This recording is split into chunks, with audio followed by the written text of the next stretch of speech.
En el Día Internacional de las Víctimas de Desapariciones Forzadas, organizaciones de derechos humanos denuncian que en México el número de casos no para de crecer. La impunidad en este tema sigue prevaleciendo. No siento cansancio, tal vez por el deseo, no tal vez, es por el deseo de saber de mi hijo, de encontrar algo, de encontrarlo. Somos padres de Olin Hernando Vargas Ojeda, secuestrado y desaparecido desde el 26 de noviembre de 2024. Actuamos con sensibilidad y empatía con quienes buscan a sus hijos o sus seres queridos. Estamos prácticamente caminando sobre un cementerio. Cada año cientos de personas desaparecen tratando de cruzar este desierto para llegar a los Estados Unidos. Esto es El Mundo en Crisis, un podcast quincenal de Revista Crisis sobre geopolítica contemporánea. Somos Lucía Cholaquian Herrera y Jimena Tordini. En los últimos 20 años desaparecieron en México por lo menos 125.000 personas. Con el tiempo, la figura del desaparecido y sus ecos, como los grupos de las madres buscadoras, se volvieron una escena con la que convive todo el país. Y desde que empezó el periodo más agudo en 2006, cuando el expresidente Felipe Calderón le declaró la guerra a las drogas, poniendo a gran parte del territorio mexicano en una batalla campal con bordes difíciles de reconocer, ningún gobierno logró amainar ese conteo, ni dar respuestas a las familias que siguen buscando por sí mismas. Esta es la realidad que se muestra, la realidad de falta de empatía por parte de las autoridades, que siguen brillando por su ausencia, que no les importan realmente los desaparecidos, que no les importan las búsquedas, y quienes vienen a poner, como siempre, el pecho son las familias y los solidarios de las escuelas que muy amorosamente nos acompañan. Esta semana se cumplen 11 años de la desaparición de los estudiantes normalistas rurales de Ayotzinapa, un caso que le habló de las desapariciones en México al mundo. La noche del 26 de septiembre de 2014, micros que transportaban a los estudiantes a una protesta en la Ciudad de México fueron interceptados por policías y militares. Entre esa noche y la madrugada del 27, asesinaron a 9 de ellos y desaparecieron a 43.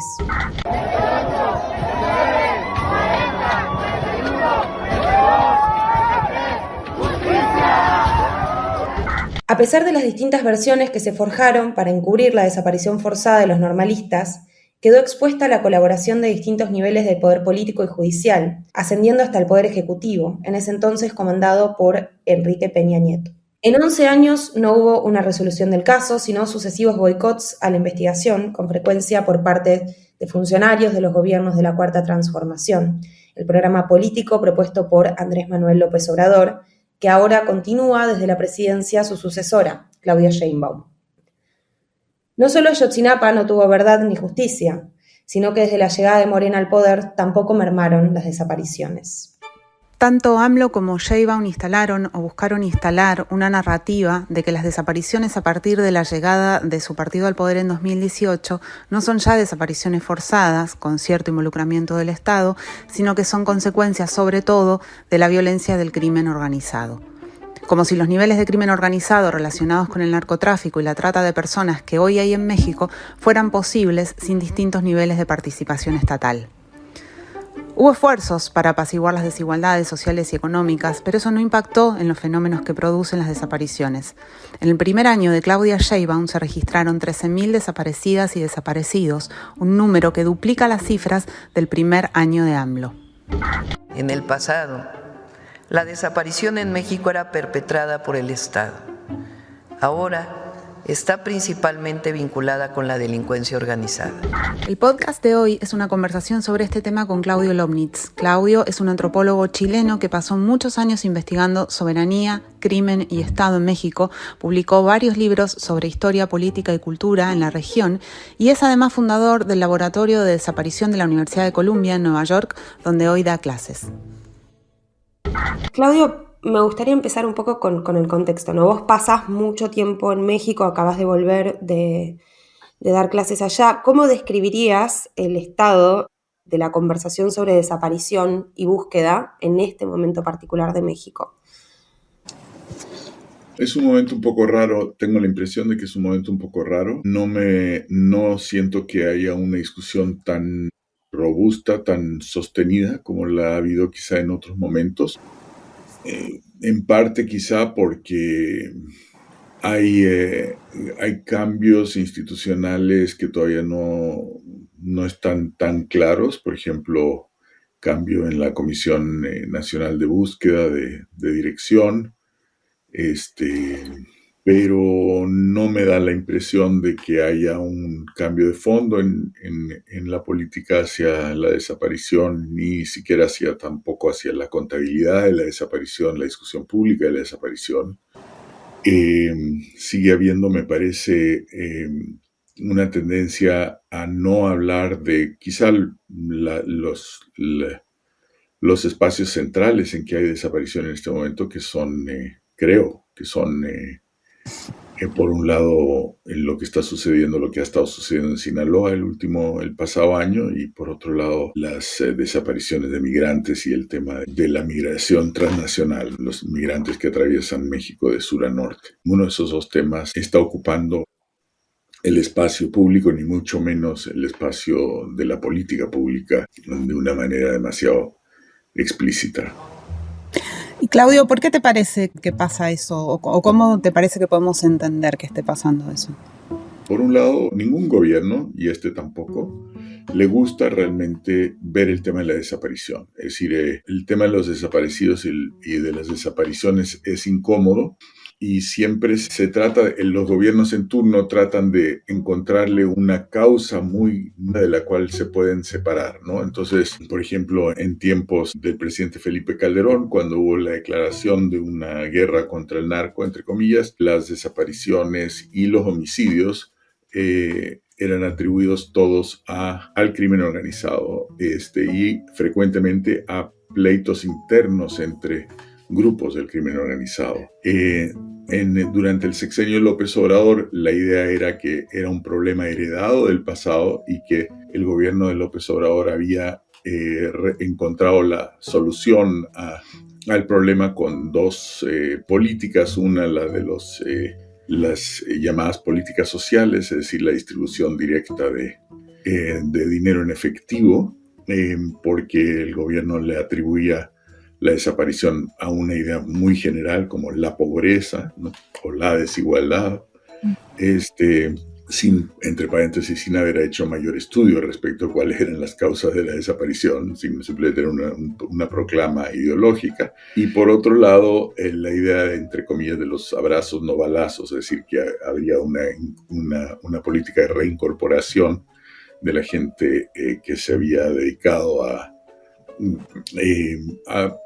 los negocios que recaen en el uso de la violencia de manera muy cotidiana. Ninguna de esas dos cosas se dio, entonces las dos políticas se dieron, pero ninguna de las dos tuvo el efecto deseado, y el hecho de que las desapariciones continuaran y aún aumentaran durante el sexenio de López Obrador llevó a un cambio de política al interior del gobierno, que se manifestó tanto en la dimisión de la comisionada de la Comisión Nacional de Búsqueda, que había estado haciendo, Carla Quintana, que había estado haciendo mucho trabajo de formación institucional, un registro nacional de personas desaparecidas, una serie, digamos, de esfuerzos más o menos exitosos, pero esfuerzos claros, nítidos, por poder en primer lugar, contabilizar y dimensionar la escala del fenómeno, y segundo, poder seguir su desarrollo en el tiempo. Entonces hubo esta dimisión, y no solo la dimisión de ella, sino realmente se liquidó un poco la capacidad de la Comisión Nacional de Búsqueda de tener o de construir un aparato que pudiera darle seguimiento, digamos, masivo al fenómeno, y en México estamos hablando de desaparición como un fenómeno masivo, y por otro lado, pues la expulsión, echaron pues al fiscal especializado en el caso de Ayotzinapa. Entonces, ¿qué era el caso? En el caso de Ayotzinapa era el caso que se había usado para generar una imagen de una transición, o de que habría algún tipo de justicia transicional a la hora de que entró López Obrador el 18. Entonces, Ayotzinapa se convirtió como en el símbolo de todo lo demás, pero el tema es que el todo lo demás, entre comillas, es gigantesco. Es decir, lo de Ayotzinapa son 43 y Ahorita vamos, según el registro de personas desaparecidas, 130,000 y tantos desaparecidos. Y el tema al final del sexenio de López Obrador fue, por un lado, cancelar un poco lo de Ayotzinapa porque estaba tocando demasiado profundamente a las Fuerzas Armadas, y por otro lado, frenar un poco el trabajo de la Comisión Nacional de Búsqueda. No solo frenarlo, sino, mejor dicho, cambiarle de giro, porque no es exactamente que se frenó, pero sí se cambió de giro. Se hizo que la comisión se sumara más a los esfuerzos locales de búsqueda de los colectivos de familiares de desaparecidos, y que invirtiera menos en instrumentos, por así decirlo, instrumentos más especializados. Y en el gobierno de Sheinbaum hasta ahora no ha habido un cambio de política respecto a los desaparecidos. Sí ha habido un cambio de política, no expreso, pero sí real, de seguridad, por así decirlo, ¿no? En eso sí hay un cambio bastante claro entre Sheinbaum y López Obrador, pero en el tema de desaparecidos no lo ha habido hasta ahora. Entonces, me parece que los desaparecidos se convirtieron hacia el final del gobierno de López Obrador, en los últimos 2 años, 3 años, 2 años tal vez, en un tema incómodo para el gobierno, porque no había sucedido lo que López Obrador había dicho que sucedería, y entonces se tendió a querer disminuir el problema, y además caracterizarlo como un problema no de desaparición forzada, sino de desaparición por particulares, es decir, como un fenómeno en el que el Estado no tiene ningún papel. Y en eso se parece, irónicamente, a lo que había pasado desde la época de Calderón, en donde la idea era que el Estado no tenía ningún papel, que esto era un problema entre grupos, como decía López Obrador, del crimen organizado, como decía Calderón. En ambos casos, básicamente quisieron separar el papel del Estado, y es muy difícil separar el papel del Estado, porque aunque en México la desaparición sí es, creo yo, muy mayoritariamente ejecutada por el crimen organizado, el crimen organizado tiene que tener relaciones con funcionarios, muchas veces funcionarios de seguridad, policías, militares, lo que sea, pero sí funcionarios. Se ve especialmente claramente quizá esto en el caso de la desaparición de migrantes, pero no es una cosa exclusiva de ese rubro. Claudio, sobre esto que, retomando lo de migrantes, y ya vamos a volver a Ayotzinapa también, ¿no? Como vos planteás que son desapariciones forzadas, hay que salir de la idea de que solamente fue el Estado, y proponés como mirarlo desde la perspectiva de que fue una formación social. A su vez también hablás de salir de un nacionalismo victimista, porque también esa misma sociedad es verduga de ciertas comunidades, como por ejemplo los migrantes, ¿no? Los migrantes extranjeros en territorio mexicano. Entonces, ¿cómo ves la presencia de esa formación social y de la conversación pública alrededor de estas desapariciones, sobre todo con la desaparición de migrantes, que sí fue muy tematizado por el periodismo, pero que está ausente en las conversaciones políticas? Lo que es un poco complicado, me parece, es que lo que es un poco complicado a veces de entender, que si uno dice, como yo digo, la gran mayoría de las desapariciones en México son desapariciones forzadas, pero por otro lado también dice, como digo yo, no es simplemente que fue el Estado, sino que es lo que digo, la formación social, usando ese viejo concepto. Suena como si fuera un poco contradictorio. Es decir, uno dice, si es una desaparición forzada, fue el Estado, pero no es exactamente así. O sea, la definición jurídica de desaparición forzada incluye aquiescencia del Estado, es decir, aquiescencia de funcionarios. Entonces, no necesita para hacer una desaparición forzada, la desaparición no necesita haber sido ni ejecutada, ni siquiera diseñada como una política de Estado. Puede estar siguiendo, por ejemplo, una razón de mercado, como es la mayor parte de la desaparición de migrantes y muchos otros. Desaparición, por ejemplo, de jóvenes relacionada al narcomenudeo, sobre todo a la distribución de cristales y de metanfetaminas, que en México hay muchísimo de esto. Son desapariciones que están motivadas por una lógica ya sea económica, en el caso de los migrantes, o económica y de control territorial, en el caso del narcomenudeo. Entonces son desapariciones forzadas jurídicamente, pero no manan exactamente de una política o de una razón de Estado como sí pudo haber sido, por ejemplo, durante la llamada Guerra Sucia en los años 70, 80, donde tenías, en fin, los militares en el estado de Guerrero, en el sur de México, en una política contra la guerrilla, en donde hubo pues mucha desaparición. Entonces, eso es lo que a veces cuesta un poco conceptualmente para entender el fenómeno. Sin eso no entiende uno la escala del fenómeno, porque realmente es una de las cosas que sucedió en esos últimos 2-3 años de López Obrador, cuando él empezó a desmantelar el aparato institucional que, entre paréntesis, se había formado en su gobierno y que eran nombramientos suyos, tanto de la Comisión Nacional de Búsqueda como de la Fiscalía para Ayotzinapa. Claudio, te quería preguntar, para vos, o sea, ¿cómo podemos pensar la convivencia de una sociedad con un fenómeno de desaparición tan masivo? Vos te escuché hablar de una idea que también en Argentina usamos, ¿no? Que es la producción de espectros, de la espectralidad de la desaparición y cómo una sociedad, qué va haciendo la sociedad con eso. Y bueno, te quería preguntar una reflexión sobre eso, ¿no? Ya no tanto sobre el análisis de cómo se comporta el fenómeno, sino de por qué puede estar sucediendo que después de tantos años, porque tampoco es un fenómeno reciente, la sociedad viva con eso.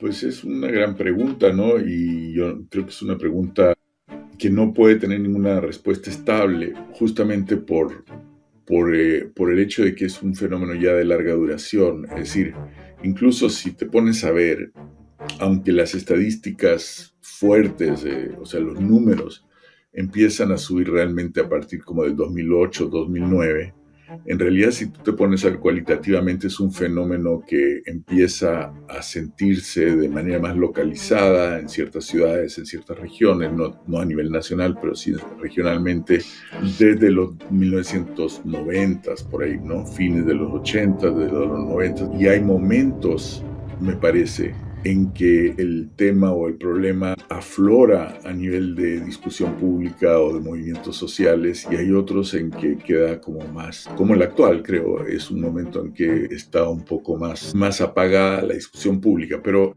el tema ya a nivel más capilar, más social, que como decías tú, es complicado, me parece, porque por un lado, uno de los efectos que tiene, hay veces en que la desaparición en sí misma es un reflejo de cierto entendimiento, o al menos un deseo de entendimiento entre el crimen organizado y gobernantes. No voy a decir el Estado completo, pero gobernantes, ¿no? ¿Por qué? Porque si tú desapareces, le estás ahorrando un poco al gobierno si tú desapareces a personas que estás asesinando, porque digamos hay dos tipos de desaparición. Hay un tipo que es una modalidad ligada al asesinato y otra es una modalidad ligada, digamos, a la extorsión o a la esclavización. Entonces, por ejemplo, en el caso de México, reclutamiento forzado de soldados. En cierto momento de la historia del crimen organizado hubo ciertas desapariciones de cuadros técnicos, estaban desapareciendo de pronto a contadores o a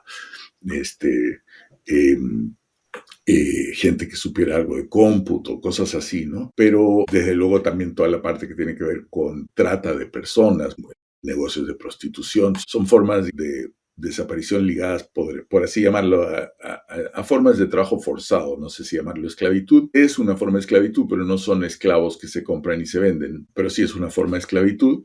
Pero la mayor parte, hay eso y es muy importante, pero yo diría la mayor parte sí es más bien una modalidad del asesinato. Se está matando a alguien, van a matar a alguien y no quieren que ese alguien aparezca simplemente como un cuerpo en la mitad de la calle.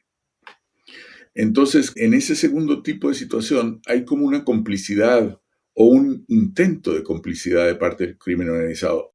Al desaparecer a la persona, están, digamos, liberando al gobierno de tener que dar cuenta del hecho de que han asesinado a tal o cual o a tales o cuales personas. Y al revés, cuando hacen una masacre que queda en el espacio público, se le está generando a propósito un problema al gobierno, ¿no? Y eso en México hemos tenido las dos situaciones, es decir, masacres en donde se deja no sé, por ejemplo, casos famosos así donde dejaban, no me acuerdo el número exacto, pero como 30 cabezas humanas en Veracruz en la calle. Ahí lo que está tratando de hacer la gente que está ejecutando eso es crearle un problema al gobierno, que eso se vea en los medios, etcétera. Pero cuando estás desapareciendo, estás en cierto modo sustrayéndole el problema al gobierno, al Estado. Entonces, esa clase de caso en donde le estás sustrayendo el problema, queda una producción realmente de silencio como el primer efecto local casi palpable, ¿no? Es decir, la idea en la comunicación social de que si tú dices, hablas, no sabes muy bien quién te está escuchando, no sabes muy bien en qué momento se va a dar la desaparición porque no sabes muy bien a dónde va la cosa. Ese me parece que es un efecto que genera un espectro. ¿Un espectro de qué? Un espectro de una especie de nebulosa en que puede haber gobierno, puede haber crimen organizado, puede ser lo mismo o no, pero pueden estar en contacto. Claudio, pensando también en función de esto de lo concreto y lo abstracto, digamos, en vos y también retomando a Ayotzinapa, que me parece que es un caso que resuena bastante, incluso para quienes quizás no saben tanto del fenómeno en México, vos hablás de que en ciertos casos, como estos casos emblemáticos, como puede ser Ayotzinapa, como puede ser San Fernando, se reconoce el mal, pero en abstracto, ¿no? Como que hay una operación de abstracción que de alguna manera aleja, en la misma operación en la que visibiliza, aleja la posibilidad de justicia. Entonces, para terminar, te quería preguntar, y también pensando en función del primer año, del aniversario de Ayotzinapa, pero también el primer año de Claudia Sheinbaum, ¿dónde ubicás la salida de esa encrucijada? Porque digo, recuerdo cuando sucedió Ayotzinapa que parecía que algo iba a cambiar, como que era inevitable que no cambiara por las dimensiones de lo que había sucedido y la cantidad de registro, y sin embargo estamos 11 años después con el caso cada vez más embarrado. ¿Qué cosas concretas pensás que tendrían que pasar para que no se repita una Ayotzinapa o que se visibilicen los casos que no están visibilizados? Me parece que los casos más emblemáticos, empezando tal vez por los asesinatos de mujeres, los feminicidios en Ciudad Juárez en los años 90, ¿no? Después San Fernando y después Ayotzinapa, son quizá los casos más emblemáticos. Bueno, San Fernando fue menos, es decir, para el público allá en Argentina, digamos, San Fernando es una ciudad en el estado de Tamaulipas, no lejos de la frontera con Texas, creo que son como 200 kilómetros, algo así, o 150 kilómetros, no estoy seguro, de la frontera con Texas, en donde hubo una masacre de 72 migrantes, pero digamos son 3 casos que fueron masivos y que fueron emblemáticos. Lo emblemático es importante porque cuando pensamos en la escala del fenómeno, nos damos cuenta de que la gran mayoría de las desapariciones pues nunca suben, no tienen la capacidad de convertirse en algo emblemático, en parte por el tamaño es decir, es más fácil que un fenómeno masivo adquiera esa dimensión a que pues el hecho de que desaparecieron a 3 personas acá, 2 allá, una aquí, otra allá, realmente se eleve al estatus de escándalo. Ocasionalmente sí puede suceder que la desaparición de un individuo se convierta en un caso emblemático, pero la mayor parte de los desaparecidos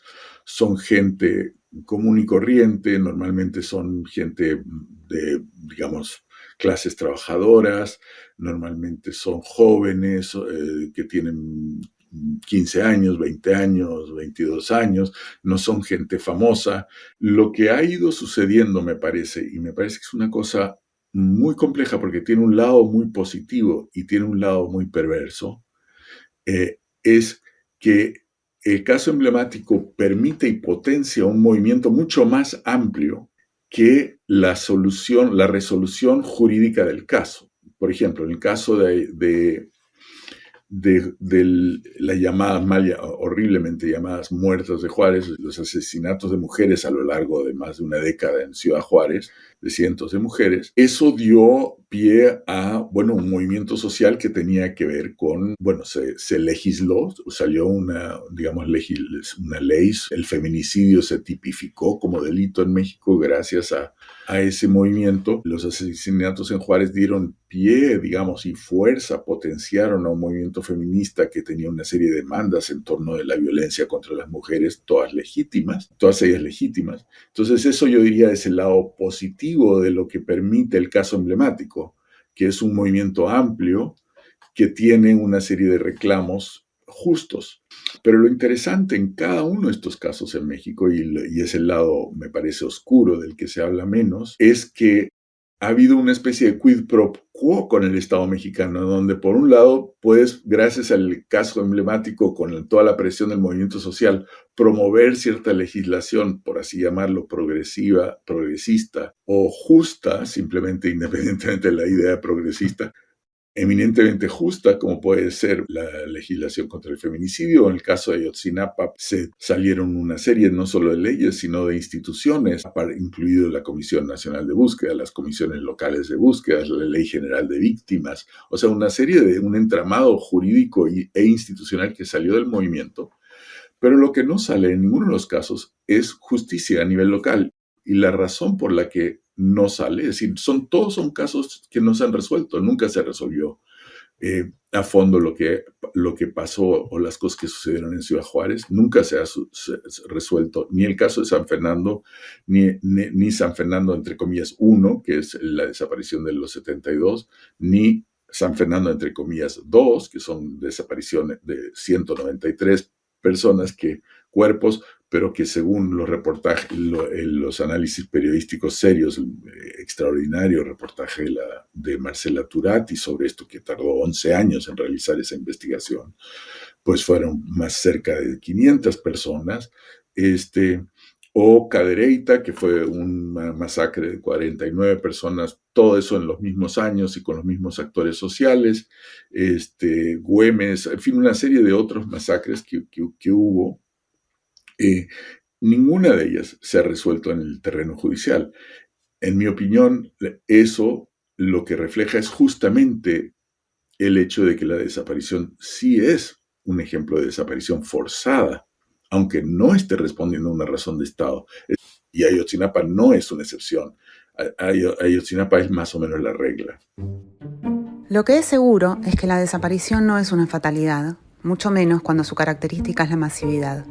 Como escuchábamos, en el caso mexicano está asociada a un fenómeno de narcocriminalidad organizada cuya soberanía sobre la vida y la muerte el Estado parece incapaz de disputar, en buena medida porque lo integra o lo integró. Además, en México, como en otras grandes zonas de América Latina, las políticas de fronteras cerradas no detienen la migración, pero sí empujan a las personas, a miles de ellas cada año, hacia el agujero negro de la desaparición, de donde luego las instituciones estatales tampoco son capaces de rescatarlas, ni vivas ni muertas. Nadie dice que resolver estas complejísimas tramas sea fácil, pero lo cierto es que hasta ahora los gobiernos progresistas ni siquiera mostraron estar convencidos de que es necesario ponerle un punto. El Mundo en Crisis es un podcast quincenal de la revista Crisis. Condujimos con Jimena Tordini y Alejandro De Masi editó el episodio. Yo soy Lucía Cholaquian Herrera. Nos vemos la próxima.